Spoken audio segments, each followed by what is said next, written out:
سلام خدمت عزیزان کاوشگر.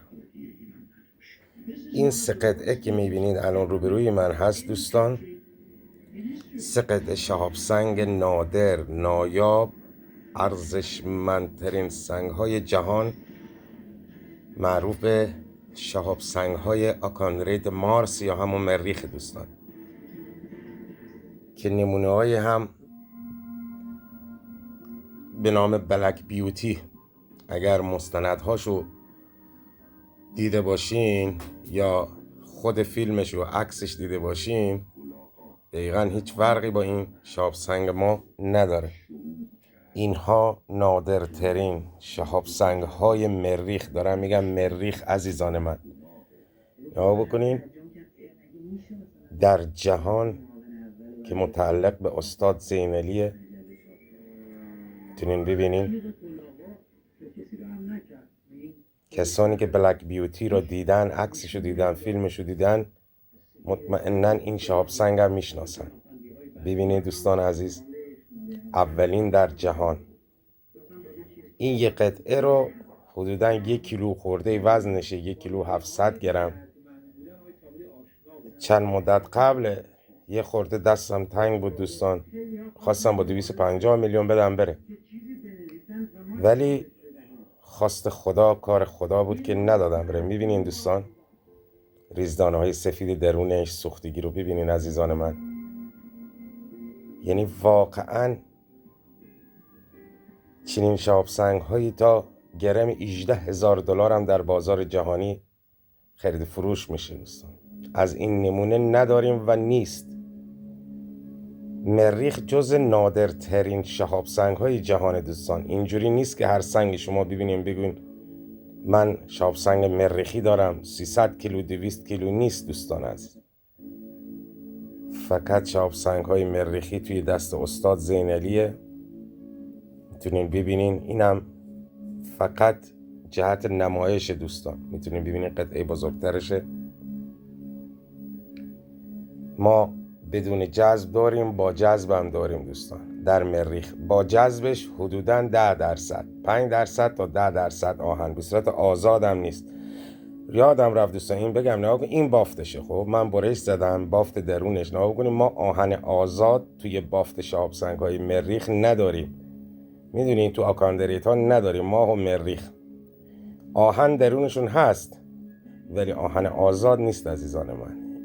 قطعه های زیبا، نایاب، نادر. همین یه قطعه دوستان به فرانسه برسه حداقل چیزی بین 100 تا 200 میلیارد ارزششه. همین یه قطعه نزدیک به 2 کیلو.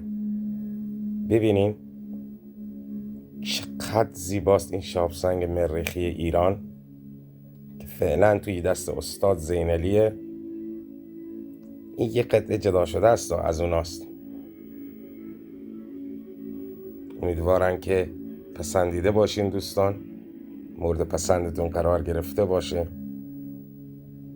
میخوام اینو بهتون بگم که ایران چون به خط استوا نزدیکه و کشور بکری هست، تو این 40-50 سال خارجی ها نتونستن بیان غارتش کنن، بهترین، نایابترین، کمیابترین شهاب سنگ های دنیا رو داره دوست. این یه قطعه خریدار نقد باشه تا 5 میلیارد معاملمون میشه. بین 2.5 میلیارد تا 5 میلیارد بهش میدن. میتونه ببره خارج بفروشه 500 میلیارد 400 میلیارد دوستان. این مریخیه، بلک بیوتی، آکاندریت مارس، آکاندریت مریخ. میتونین این فیلم منو از پیج دانلود کنین، به هر متخصصی خارج کشور بفرستین و اطلاعاتشو بگیرین. در جهان این شهاب سنگ ها تک تک. ببینین عزیزان من که ذوب شدگیشو نشونتون بدم. اینو من تو پیج قبلا هم گذاشتم ولی توضیحات کمی دادم. این بار گفتم این سه قطعه سوختشو بذارم براتون با توضیحات کامل. از یک بارش دوستان، مریخی مارس، متروایت آکاندریت مارس. امیدوارم که پسندیده باشین دوستان، مورد پسندتون قرار گرفته باشه.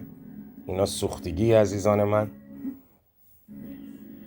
خب استاد زینالی هستم در خدمت شما با یک کلکسیون از شهاب سنگ های آکاندریت مریخ. دوستان این نوع شهاب سنگ ها بهش میگن شهاب سنگ های مریخی. کسی اگه تمایل به خرید باشه من در خدمتشم. خدا نگهدارتون. به امید دیدار. نادرترین نایابترین شهاب سنگ های مریخ جهان. عکسشم بگیرم.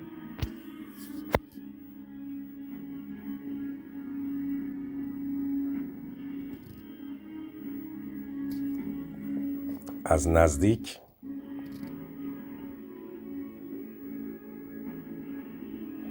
بافتشم بذارم. این قسمت. خدا نگهدارتون دوستان. امیدوارم فیلم هایی که تو پیج میذارم به علم اطلاعاتتون اضاف شده باشه. خدا نگهدارتون.